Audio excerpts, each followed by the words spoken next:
에베소서 5장 25절로 28절 상반절까지의 말씀 다 같이 합독하도록 하겠습니다. 남편들아, 아내 사랑하기를 그리스도께서 교회를 사랑하시고 그 교회를 위하여 자신을 주신같이 하라. 이는 곧 물로 씻어 말씀으로 깨끗하게 하사 거룩하게 하시고 자기 앞에 영광스러운 교회로 세우사 티나 주림 잡힌 것이나 이런 것들이 없이 거룩하고 흠이 없게 하려 하심이라. 이와 같이 남편들도 자기 아내 사랑하기를 자기 자신과 같이 할지니. 아멘. 여기까지입니다. 하나님의 말씀입니다. 제가 작년부터 꼭 한 달에 1년에 한 번 이렇게 기침 감기를 걸리네요. 그래서 밤새 기침을 많이 해서 좀 듣기가 좀 어려우실 것 같습니다. 모쪼록 양해해 주시기를 바랍니다. 오늘은 가정의 달이고 5월은 가정의 달이고 오늘은 어버이 주일이고 그리고 동시에 어머니의 날입니다. 저는 지난 1월 18일에 천국의 모델하우스라는 제목으로 설교를 한 바가 있습니다. 오늘 한 번 더 결혼이라는 인간과 인간 사이에 맺을 수 있는 가장 중요하고 가장 위대한 관계에 대하여, 그 위대한 관계에 대한 성경적 가르침이 무엇인지에 대하여 말씀을 전하고자 합니다.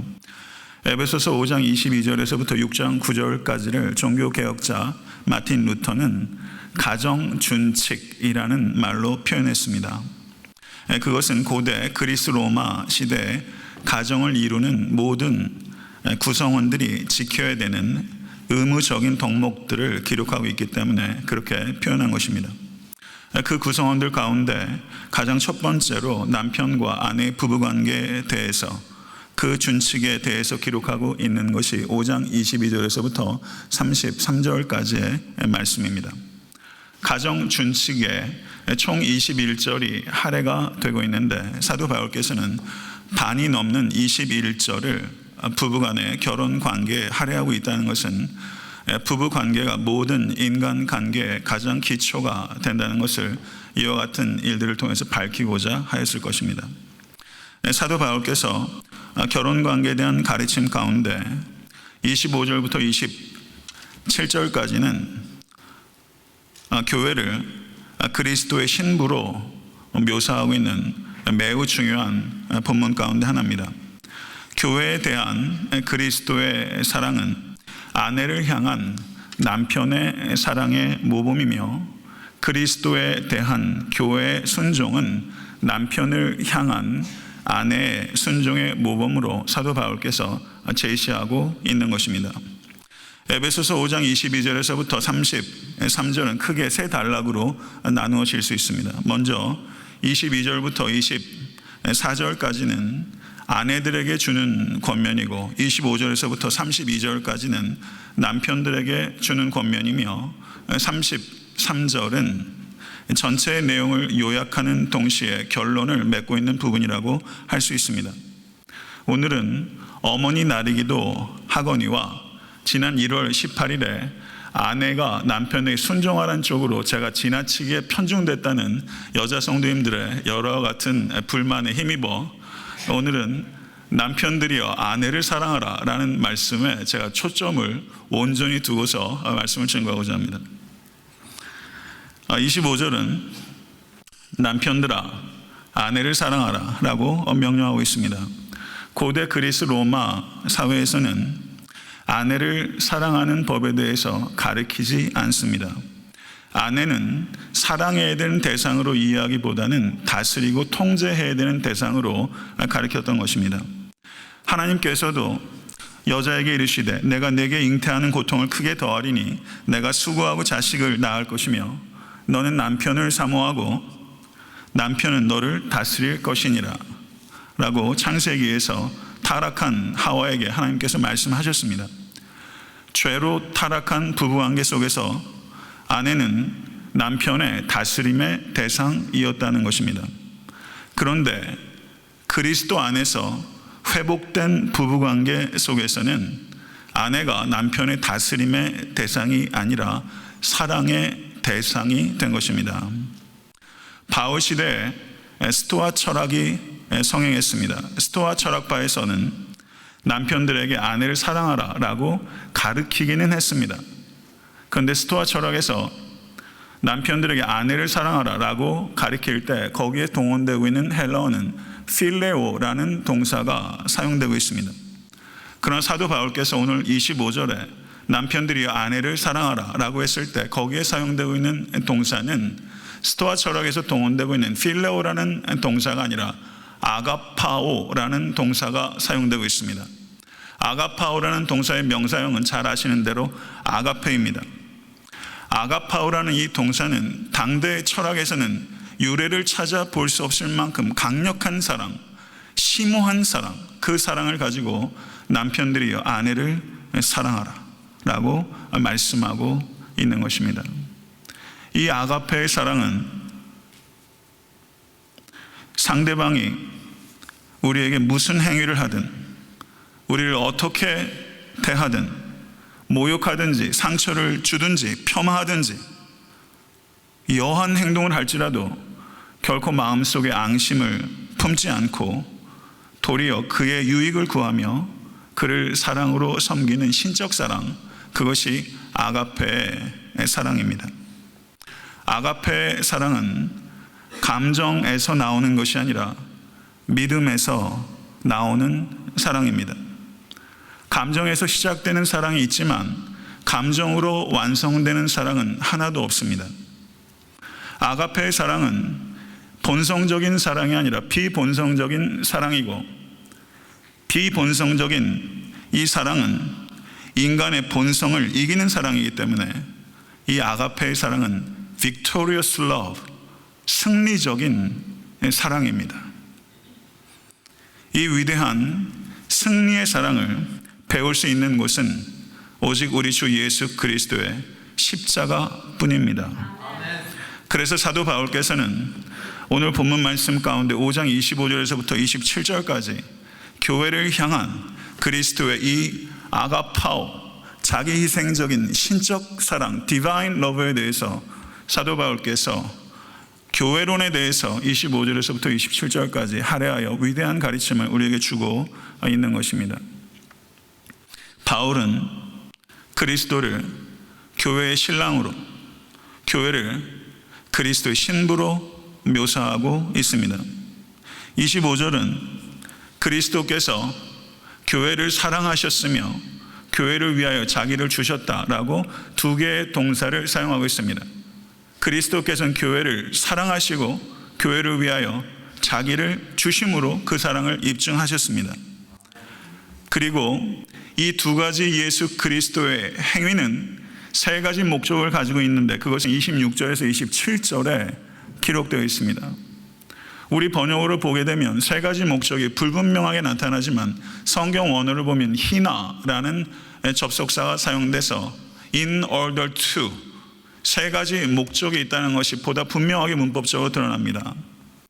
예수 그리스도께서 교회를 사랑하시고 교회를 위해서 자기를 주신 첫 번째 목적은 교회를 물로 씻어 말씀으로 깨끗하게 하사 거룩하게 하시기 위함이며, 둘째, 교회를 티나 주름 잡힌 것이나 이런 것들이 없이 자기 앞에 영광스러운 신부로 세우기 위함이며, 셋째는 교회를 거룩하고 흠이 없게 하시기 위함입니다. 믿으십니까? 그런데 사도 바울께서 예수 그리스도께서 교회를 사랑하시고 교회를 위하여 자기를 주셨다는 이 두 가지 행위의 첫 번째 목적과 세 번째 목적은 동일한 것입니다. 이것은 신랑이신 그리스도께서 신부인 교회가 거룩해지는 것을 얼마나 갈망하시는지를 표현하기 위해서 사도 바울께서는 첫 번째와 세 번째, 사실상은 똑같은 목적을 두 번 반복하고 있다는 것입니다. 신랑인 그리스도께서는 신부인 교회를 물로 씻어 말씀으로 깨끗하게 하사 거룩하게 하시기 원하십니다. 물로 씻어서 라고 하는 이 표현을 많은 주석가들이 물세례를 의미하는 것이다 라고 해석하는 사람들이 있습니다. 그것은 옳지 못합니다. 왜냐하면 교회는, 성도는 물로 씻겨져 정결해진 공동체가 아니라 그리스도의 피로 씻겨져 정결해진 공동체이기 때문입니다. 죄로 씻어 정결케 하는 것은 오직 흠없고 점없으신 어린 양이신 예수 그리스도의 보혈뿐입니다. 그렇기 때문에 물로 씻겨져 라는 표현은 예수 그리스도의 보혈을 은유적으로 표현하는 것이고, 예수 그리스도의 보혈로 씻기는 구속의 역사는 엔 레마티, 엔이라는 것은 접속사고, 레마티라는 말은 레마라는 명사의 데이티브, 역격입니다. In the word, through the word, with the word. 예수 그리스도의 보혈로 씻기는 역사는 말씀 안에서, 말씀을 통하여, 말씀을 가지고 일어나는 역사입니다. 이것을 사도 바울께서 첫 번째로 밝히고 있는 것입니다. 신랑인 그리스도께서 신부인 그리스도 교회를 티나 주름 잡힌 것이나 이런 것들이 없이 자기 앞에 영광스러운 신부로 세우기 원하신다고 말씀하고 있습니다. 성도 여러분, 지금 우리들의 눈에 보이는 가시적인 교회는 티나 주름 잡힌 것이 너무나 많습니다. 성경적인 교회의 모습과 지금 우리가 직면하고 있는 교회의 모습은 슬프기 짝이 없을 만큼 현저한 차이가 있는 것이 사실입니다. 퓰리처상을 수상한 소설가이자 시인인 애니 딜라드라는 사람은 이런 말을 했습니다. 예수여, 우리를 구원하소서, 당신을 따른다는 사람들로부터. 이게 애니 딜라드라는 사람의 말이에요. 이건 무슨 뜻입니까? 불신자가 그리스도께 가까이 가는데 가장 큰 걸림돌은 그리스도인이란 뜻입니다. 대목자장이신 예수 그리스도께 가까이 가는데 가장 큰 걸림돌이 되는 사람은 목자를 자처하는 목사일 수 있다고 생각합니다. 분명 신부인 교회는 신랑인 그리스도께 엄청난 고통을 가하고 있습니다. 그러나 성도 여러분, 아무리 실망스러워도 교회를 보실 때는 신랑이신 그리스도께서 한결같이 교회를 사랑하고 계시다는 것을 기억하실 수 있는 여러분과 제가 될 수 있기를 간절히 바랍니다. 신부인 교회는 신랑이신 그리스도의 큰 고통이지만 여전히 큰 사랑으로 존재하고 있는 것입니다. 아무런 소망도 보이지 않는 것 같이 보이지만 소망은 우리에게 있는 것이 아니라 그리스도께 있는 것이고, 신랑이신 그리스도께서는 신부인 교회를 지금도 단장시키고 계시고, 그리고 자기 앞에 영광스러운 신부로 교회를 반드시 세울 것입니다. 이것이 성경의 말씀입니다. 그때 교회는 영광스럽게 그리스도 앞에 서게 될 것입니다. 여기서 영광스러운이라 번역된 성경 언어가 엔독소스라는 단어인데, 이 단어는 찬란한, 빛나는 이라는 뜻을 가지고 있습니다. 교회를 그리스도께서는 찬란하고 빛나는 존재로 그리스도 자신 앞에 세우실 것입니다. 이것이 성경의 약속입니다. 신랑인 그리스도께서는 신부인 교회를 거룩하고 흠이 없게 하시기 원하십니다. 아멘. 에베소서 1장 4절의 말씀은 잘 아시는 대로 창세전에 그리스도 안에서 우리를 택하사 우리를 사랑 안에서 그 안에 거룩하고 흠이 없게 하시려고. 하나님의 택하심은 성도와 교회에 거룩하고 흠이 없음입니다. 믿으십니까? 하나님께서 나를 택하신 것은 내가 거룩하고 흠이 없어서가 아니라 거룩하고 흠이 없는 존재가 되라고 우리를 구속하신 것입니다. 우리를 구원해 주신 이유가 우리가 거룩하고 흠이 없어서가 아니라 우리가 거룩하고 흠이 없는 존재가 되라고, 구원의 목적이 바로 거룩함에 있다는 것을 우리는 분명하게 기억할 수 있게 되길 간절히 바랍니다. 마틴 로이드 존스 목사님께서 이런 말을 했어요. 그리스도께서 교회에 가하시는 손길은 너무나 완벽해서 단 하나의 얼룩이나 주름도 남기지 않을 것입니다. 성도 여러분, 이 말씀 믿으시고 교회를 사랑하시는 여러분과 제가 될 수 있게 되기를 간절히 바랍니다. 교회는 종말론적으로 마지막 때에 영광스러운 신부로 그 신랑이신 그리스도 앞에 서게 될 것이고, 교회의 영광스러운 모습은 영원토록 지켜지게 될 것입니다. 교회를 교회되게 하시는 것은 교회의 머리이신 우리 주 예수 그리스도입니다. 거기에 희망이 있는 것입니다. 이렇게 사도 바울께서는 그리스도와 교회의 이 위대한 관계에 대한 복음을 가르치신 후에 다시 28절로 돌아가서 남편과 아내의 관계로 다시 돌아가고 있습니다. 28절의 말씀은 이와 같이 남편들도 자기 아내 사랑하기를 제 몸같이 할지니. 그렇다면 구체적으로 그리스도와 교회를 사랑하는 것처럼 남편이 아내를 어떻게 사랑해야 됩니까? 여러 가지를 얘기할 수 있겠지만 저는 두 가지를 얘기하고 싶습니다. 저를 따라 하십시오. 마치 사랑하듯 행동하라. 이 말이 조금 재미난 말이죠. 마치 사랑하듯 행동하라. 2차 세계대전 당시에 영국의 그 C.S. 루이스, 저명한 문학가죠, BBC 방송에 출연해서 용서와 사랑에 대한 성경적 가치에 대해서 말씀을 전할 기회가 있었습니다. 그런데 2차 세계대전 당시에 그 상황인지라 용서와 사랑은 많은 사람들이 생각하기에 그건 실천 불가능한 얘기다. 그리고 지금 이 상황 속에서 용서와 사랑을 얘기하는 것은 불쾌하기 짝이 없는 이야기다, 신물나는 얘기다 라는 분위기가 팽배했습니다. 그러나 C.S. 루이스는 BBC 방송을 통해서 용서와 사랑이라는 성경적 가치에 대해서 한 발자국도 물러서지 않고 담대하게 선포했습니다. 그때 BBC 방송을 통해서 C.S. 루이스 이야기했던 내용은 이런 것입니다. 경청하시기 바랍니다. 자신이 이웃을 사랑하나 사랑하지 않나 고민하느라 시간을 허비하지 마십시오. 마치 사랑하듯 행동하십시오. 그렇게 하면 머지않아 놀라운 비밀을 알게 될 것입니다. 누군가를 사랑하는 것처럼 행동하면 이내 그 사람에 대한 사랑의 감정이 생기게 될 것입니다. 마음에 들지 않는 이에게 상처를 입히면 입힐수록 자신이 상대를 싫어하고 있다는 것을 알게 될 것입니다. 반면에 그 사람을 선대하면 선대할수록 반감이 줄어들게 되는 것을 보게 될 것입니다.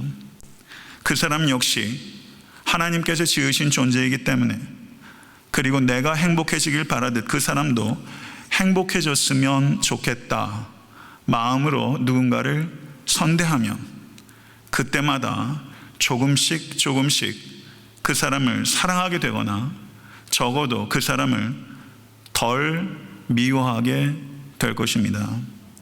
세상 사람들은 자신이 좋아하는 몇몇 사람들만 따뜻하게 대합니다. 그러나 누구에게나 친절하려고 노력하는 그리스도인이라면 자신이 그렇게 시도할수록 처음에는 좋아하리라고는 꿈도 꾸지 못했던 이들까지 포함해서 차츰 더 많은 사람들이 좋아지는 것을 깨닫게 될 것입니다.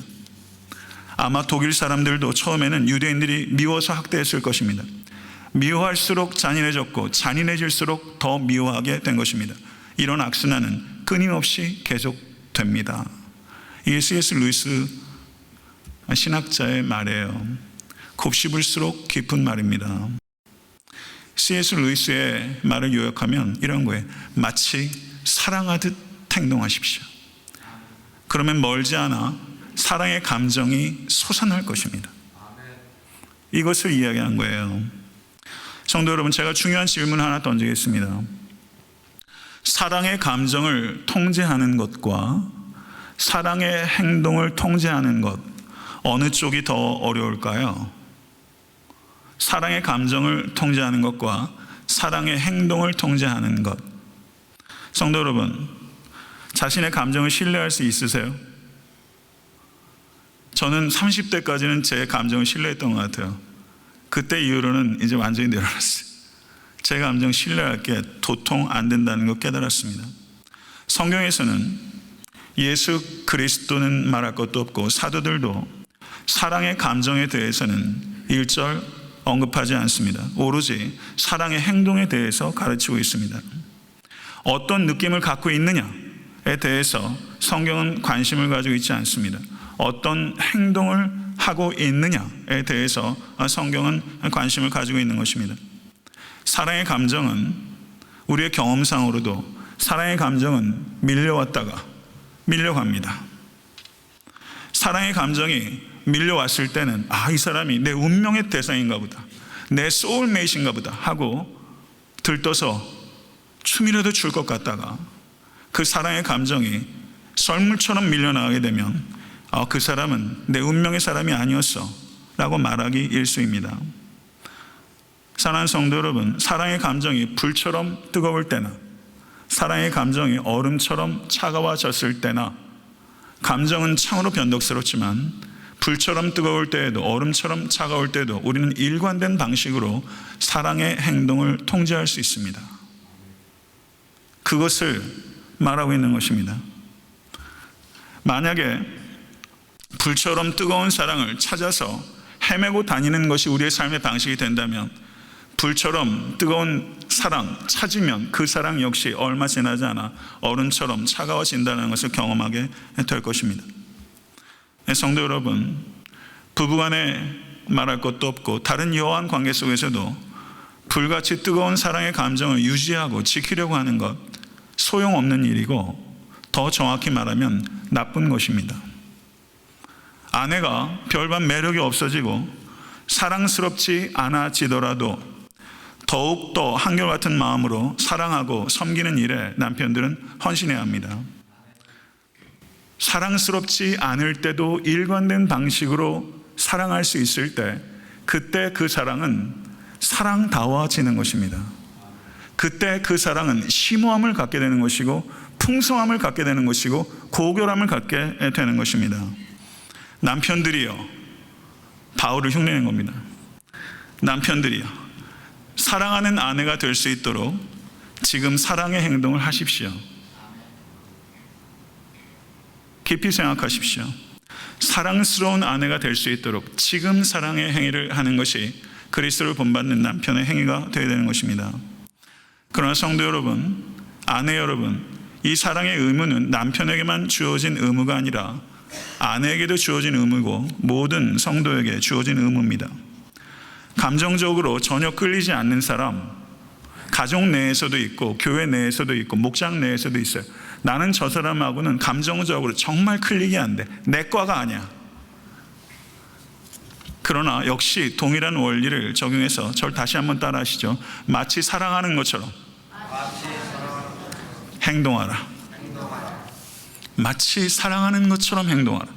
팀 켈러 목사님 아시죠? 미국의 C.S. 루이스라고 격찬받는 사람 중에 한 사람이에요. 그런데 팀 켈러 목사님이 휴가 중에 자기 성도들 가운데 한 가정을 집으로 초대해도 되겠냐고 아내에게 상의를 했어요. 그랬더니 아내가 갑자기 한숨을 푹 내쉬더니, 아니 왜?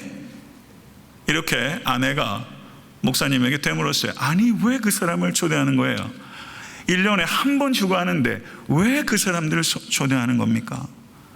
이 팀 켈러 목사님이 초대하려고 했던 부부는 누가 보더라도 거부감을 줄 만큼 인격적으로 결함이 심각한 부부였어요. 그래서 이 팀 켈러 목사님과 이 아내 사이에 잠시 정적이 흐르다가 두 사람이 이내 속마음을 알아채고 씩 웃더니 그 부부를 초대했고, 그리고 몇 달에 걸쳐서 이 팀 켈러 목사님 부부와 그 인격적으로 결함이 분명해 보이는 그 부부와 깊이 있게 생각과 감정과 그리고 자신의 모든 것들을 나누면서 대화하고 섬겼습니다.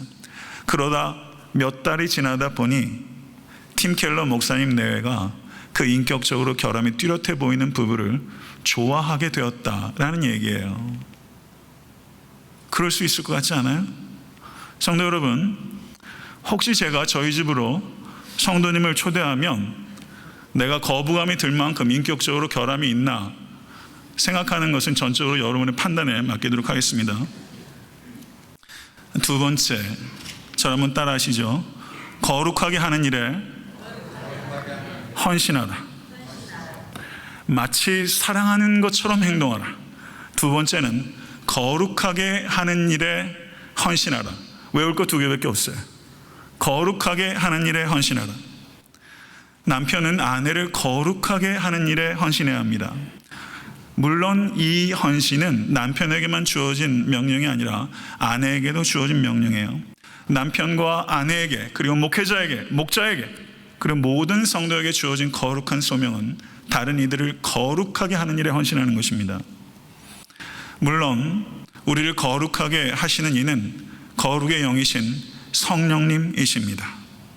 그러나 성령님께서는 거룩하게 하시는 그 일의 통로로, 그리고 그 일의 한 부분을 성도에게 기쁘게 맡기십니다. 부부는 서로를 거룩하게 하는 일에 헌신해야 하는 사람들입니다. 만약에 부부관계 속에서 이런 목표가 없으시다면 외람되지만 그 부부관계는 소꿉장난입니다. 만약에 부부간에 서로를 거룩하게 빚기 위한 수고와 헌신이 없다면 그 관계는 애들 장난에 불과한 거예요. 깊이 생각하십시오. 사도행전 10장에 고넬료는 경건한 사람이었습니다. 저가 베드로에게 종을 보냈는데 그 종은 경건한 자라고 성경이 말하고 있어요. 우리는 우리 주변의 사람들을 거룩하게 세워야 합니다.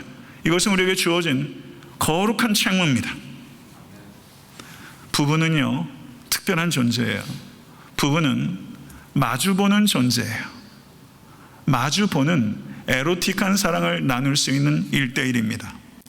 그뿐만 아니라 부부는 마주볼 뿐만 아니라 나란히 서서 같은 곳을 바라볼 수 있는 필로스적 사랑을 나눌 수 있는 존재, 에로스적 사랑을 나눔과 동시에 필로스적 사랑을 나눌 수 있는 유일한 존재. 그래서 부부관계는 정말 중요한 것입니다. 성도 여러분, 부부는 같은 곳을 겨냥해야 합니다. 두 사람이, 남편과 아내가 어디를 겨냥해야 됩니까? 로또입니까? 큰 집이에요? 애들 아이비리그에 보내는 거예요? 애들 장가, 시집장가 잘 보내는 거예요? 어디를 겨냥하고 있습니까? 거룩한 성도의 부부가 겨냥해야 될 곳은 의와 진리의 거룩함으로 지으심을 받은 새 사람입니다. 이게 남편과 아내가 겨냥해야 될 목표입니다. 히브리서 10장 24절은 서로 돌아보아 사랑과 선행을 격려하라 라고 말씀합니다. 일반적인 성도들의 관계 속에서도 서로 돌아보아 사랑과 선행을 격려하는 것이 성도의 의무라면 부부간에는 얼마나 더 서로 사랑과 선행을 격려해야 마땅하겠습니까? 미켈란젤로는 대단한 미술가입니다.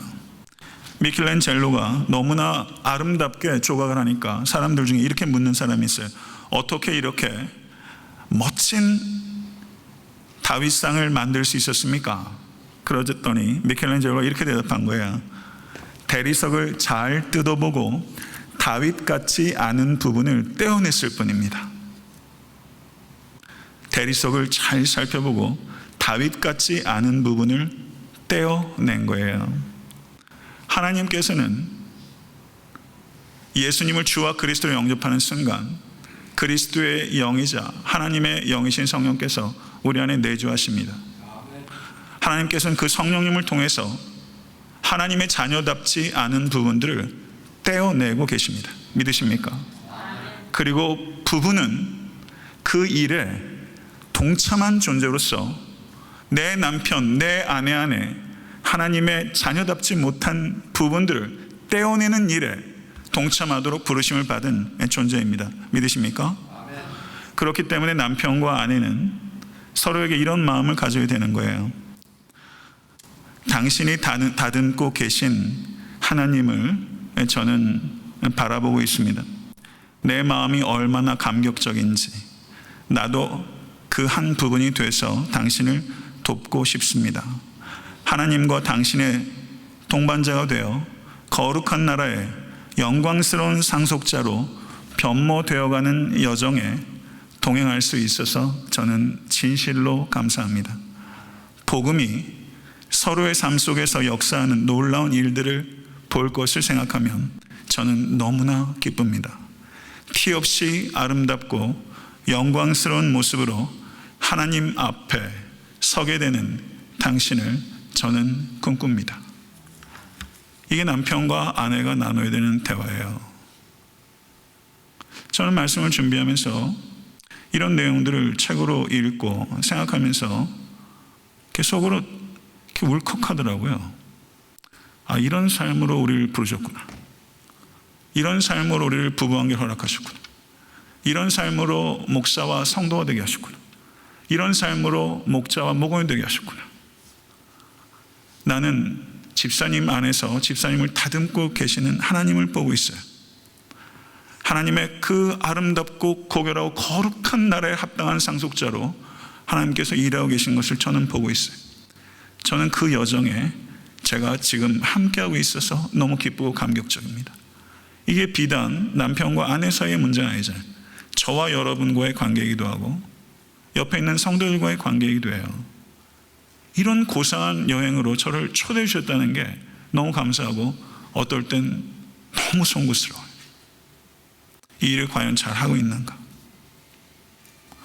그리스도께서는 내가 너희를 사랑한 것 같이 너희도 서로 사랑하라. 사랑의 방식을 내가 너희를 사랑한 것 같이 라고 사랑의 방식을 가르쳐 주셨어요. 그런데 사랑의 방식을 본받으라 라고만 말한 것이 아니라 사랑의 목표도 본받으라 라고 말씀하셨어요. 그리스도께서 나를 위하여 죽으셨습니다. 믿으십니까? 내가 사랑스러워서가 아니에요. 착각하지 마세요. 나를 사랑스럽게 만드시려고 죽으신 거예요. 나를 사랑스럽게 만드시려고. 교회가 사랑스러워서가 아니라. 지난주에 한국의 모 큰 대형교회 목사가 무슨 얘기 하신지 아시죠? 아주 억장이 무너집니다. 교회가 사랑스럽지 않아요. 성도 여러분. 그러나 그리스도께서 교회를 사랑스럽게 만들고 계세요. 이것을 믿으실 수 있게 간절히 바랍니다. 배우자를, 특별히 남편께서 아내를 진실한 사랑으로 사랑하셔서 아내가 세월이 더해가면 더해갈수록 육신의 장막집은 세화해지고 육체적인 눈으로 보이는 모습은 매력이 없어진다 할지라도 더욱 사랑스러운 존재가 되어갈 수 있도록 아내를 그리스도의 마음으로 사랑하시는 남편 되실 수 있게 되길 바랍니다. 이것보다 더 귀한 소명이 남편에게 어디 있겠어요? 이 진실된 사랑으로 우리를 부르셨어요. 나 같은 죄인을 이런 사랑으로 초대하셨어요. 저도 제 아내를 이렇게 사랑하기를 원합니다. 거룩한 사랑의 수고를 다하시는 모든 성도 되실 수 있게 되기를 간절히 바랍니다. 이 천박하고 악하고 어두운 세상에서 이런 사랑의 길로 부르심을 받았어요. 이런 사랑 어디에서 보셨습니까? 어디에서 이런 사랑의 자극을 받으셨어요? 누가 이런 사랑을 보여주셨습니까? 우리 주 예수 그리스도 외에는 없습니다. 우리가 가치 있고 의미 있고 깨끗하게 살 수 있는 유일한 길은 예수 그리스도의 사랑을 본받는 길, 그 일 외에는 없습니다. 저는요, 나중에 이런 칭찬 받고 싶습니다. 저는요, 이 자리에 계신 모든 성도께서 나중에 얼굴과 얼굴을 대하고 그토록 보기 원하셨던 그리스도를 만나는 순간 그리스도께서 여러분에게 이렇게 말씀해 주시기를 바라요. 한번 눈을 한번 감아보세요. 그리고 이 칭찬 그리스도께 받기를 위해서 삶을 이끌어 가십시오. 착하고 충성된 종아, 잘하였다. 너희들은 서로 감사했고 서로를 위해 기도했고 서로를 위해 희생했다. 때론 서로 맞서기도 했으며 꾸짖기도 했다. 서로 용납하기도 했고 사과했으며 서로 용서를 구했고 서로 용서했다. 너희는 무수히 같이 울었으며 무수히 같이 웃었다. 너희는 서로를 끌어안았으며 또한 서로를 내게로 향하여 부단히 밀었다. 너희들은 해같이 빛난다. 아멘. 눈 뜨세요. 나중에 그리스도 앞에 섰을 때 너희는 서로를 끌어안았으며 남편과 아내로서 서로 끌어안았으며 동시에 남편이고 아내로서 그리스도께 부단히 밀어내는, 남편인 나보다 참된 신랑이신 그리스도를 더 사랑할 수 있도록, 아내인 나보다 그리스도를 더 사랑할 수 있도록 부단히 밀어내는 이 사랑의 수고, 이건 역설적인 수고죠. 그리스도를 더 사랑하도록 서로를 밀어내는 이 사랑의 수고, 그리스도를 더 사랑해야 남편이 아내를 바르게 사랑할 수 있고, 그리스도를 더 사랑해야 아내는 남편을 참되게 순종할 수 있습니다. 그래서 나중에 그리스도 앞에 서게 되는 날, 너희들은 해같이 빛난다. 성도 여러분, 이 말 꼭 들으실 수 있는 여러분과 제가 될 수 있게 되기를 간절히 축원합니다. 기도하겠습니다.